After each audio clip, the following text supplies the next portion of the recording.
There was a time when I made sure to tell any and everyone who'd listen just how amazing of a game Terraria was.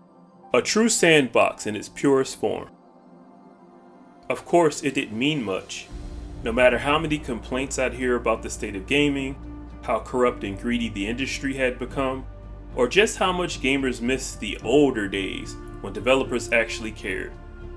Nothing I said could convince them to give it a fair and honest try. Maybe it was the graphics. Maybe they didn't like the messenger, me. Maybe it was a Minecraft clone. Maybe they were looking for something else entirely different out of gaming completely. Who really knows? Either way, I take great pride in supporting Terraria, and I take great pride in having excellent taste in video games. Just a few days ago, I was proven correct, yet again. Terraria is truly a precious gem. On June 24th, 2025, it was announced that Hytale, a game from Hypixel Studios, after 7+ years of development, was finally closing its doors. The game's been cancelled. That's quite tragic to me because that game took up the #1 slot in my top 10 most wanted games list. If you're not aware, for years, Hytale, a Minecraft-like, was supposed to be the Minecraft killer.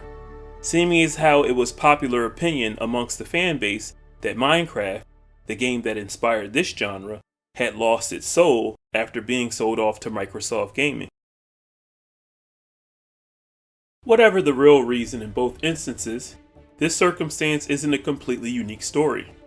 On April 12, 2018, Relogic announced the cancellation of their very own follow-up game, Terraria Otherworld, another Minecraft-like.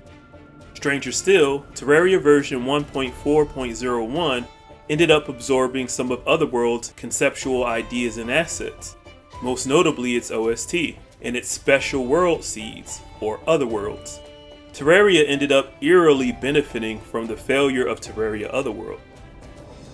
It somehow gets even stranger. Terraria in its current state, 1.4, with 1.5 just around the corner, only exists due to a loopy string of luck, happy accidents, and serendipitous events. The creator and lead developer Redigit actually stepped away from Terraria in 2012 to focus on other passion projects.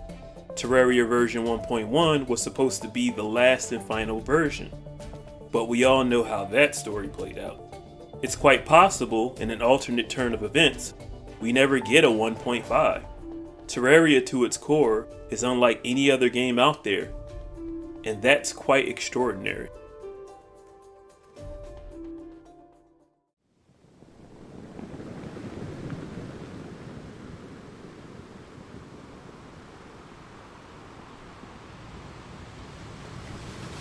Game development is brutally hard, especially when you're trying to build something original that speaks to a creative, passionate community.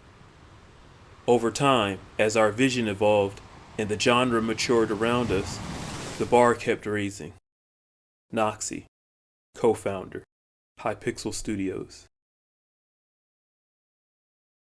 If you consider all of the unique elements that make Terraria what it is, the confidence of the team, the independence of the studio to make weird, counterintuitive decisions, the number of brilliant ideas and suggestions added by the community, the rigorous standards set to recreate updated versions of items, the effort put in to rebalance and redesign the entire game as if it were an FGC title. You can't reasonably make a game like Terraria. You can't plan a game like Terraria, and you can't realistically duplicate a game like Terraria because Terraria's very existence is irrational. It shouldn't exist. Terraria is truly lightning in a bottle. Terraria is a miracle.